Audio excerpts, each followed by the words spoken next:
Yehezkiel 3, firman-Nya kepadaku, "Hai anak manusia, makanlah apa yang engkau lihat di sini. Makanlah gulungan kitab ini dan pergilah. Berbicaralah kepada kaum Israel, maka kubukalah mulutku dan diberikannya gulungan kitab itu kumakan." Lalu firman-Nya kepadaku, "Hai anak manusia, makanlah gulungan kitab yang kuberikan ini kepadamu dan isilah perutmu dengan itu." Lalu aku memakannya dan rasanya manis seperti madu dalam mulutku. Firman-Nya kepadaku, "Hai anak manusia, mari pergilah dan temuilah kaum Israel dan sampaikanlah perkataan-perkataanku kepada mereka. Sebab engkau tidak diutus kepada suatu bangsa yang berbahasa asing dan yang berat lidah, tetapi kepada kaum Israel, bukan kepada banyak bangsa-bangsa yang berbahasa asing dan yang berat lidah, yang engkau tidak mengerti bahasanya. Sekiranya aku mengutus engkau kepada bangsa yang demikian, mereka akan mendengarkan engkau.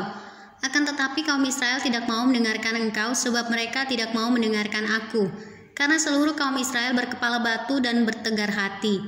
Lihat, aku meneguhkan hatimu melawan mereka yang berkepala batu, dan membajakan semangatmu melawan ketegaran hati mereka.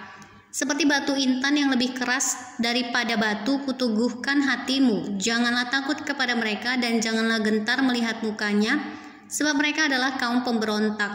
Selanjutnya firman-Nya kepadaku, "Hai anak manusia, perhatikanlah segala perkataanku yang akan kufirmankan kepadamu, dan berikanlah telingamu kepadanya.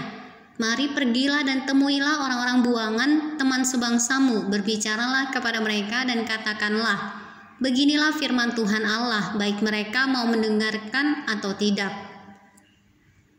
Maka roh itu mengangkat aku dan aku mendengar di belakangku suatu suara gemuruh yang besar, tatkala kemuliaan Allah naik ke atas dari tempatnya, yakni suara dari sayap-sayap makhluk hidup yang menggesek satu sama lain.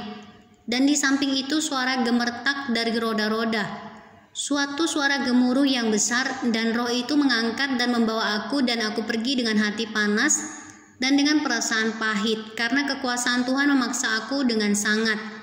Demikianlah aku datang kepada orang-orang buangan yang tinggal di tepi sungai Kebar di Tel Abib, dan di sana aku duduk tertegun di tengah-tengah mereka selama 7 hari. Yehezkiel dipanggil menjadi penjaga Israel. Sesudah 7 hari datanglah firman Tuhan kepadaku, "Hai anak manusia, aku telah menetapkan engkau menjadi penjaga kaum Israel. Bila mana engkau mendengarkan sesuatu firman daripadaku, peringatkanlah mereka atas namaku. Kalau aku berfirman kepada orang jahat, engkau pasti dihukum mati, dan engkau tidak memperingatkan dia, atau tidak berkata apa-apa untuk memperingatkan orang jahat itu dari hidupnya yang jahat, supaya ia tetap hidup. Orang jahat itu akan mati dalam kesalahannya, tetapi aku akan menuntut pertanggungjawaban jawab atas nyawanya daripadamu. Tetapi jikalau engkau memperingatkan orang jahat itu dan ia tidak berbalik dari kejahatannya, dan dari hidupnya yang jahat, ia akan mati dalam kesalahannya. Tetapi engkau telah menyelamatkan nyawamu.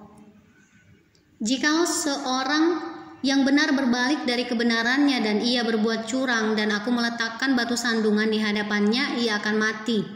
Oleh karena engkau tidak memperingatkan dia, ia akan mati dalam dosanya, dan perbuatan-perbuatan kebenaran yang dikerjakannya tidak akan diingat-ingat, tetapi aku akan menuntut pertanggungan jawab atas nyawanya daripadamu.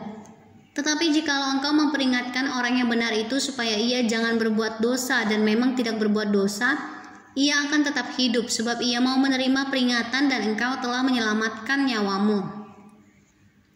Yehezkiel menjadi bisu. Maka di sana kekuasaan Tuhan meliputi aku, dan ia berfirman kepadaku,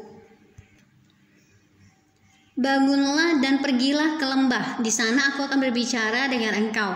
Aku bangun dan pergi ke lembah. Sesungguhnya di sana kelihatan kemuliaan Tuhan seperti kemuliaan yang telah kulihat di tepi sungai Kebar, dan aku sujud. Tetapi masuklah roh ke dalam aku dan ditegakkannya aku, lalu ia berbicara dengan aku, katanya, "Pergilah pulang, kurunglah dirimu di dalam rumahmu, dan engkau anak manusia, sesungguhnya engkau akan diikat dengan tali dan akan dibelenggu, sehingga engkau tidak bisa keluar masuk di tengah-tengah mereka.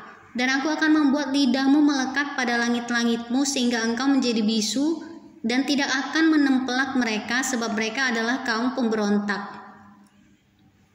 Tetapi kalau aku berbicara dengan engkau, aku akan membuka mulutmu dan engkau akan mengatakan kepada mereka, beginilah firman Tuhan, orang yang mau mendengar biarlah ia mendengar, dan orang yang mau membiarkan baiklah membiarkan, sebab mereka adalah kaum pemberontak.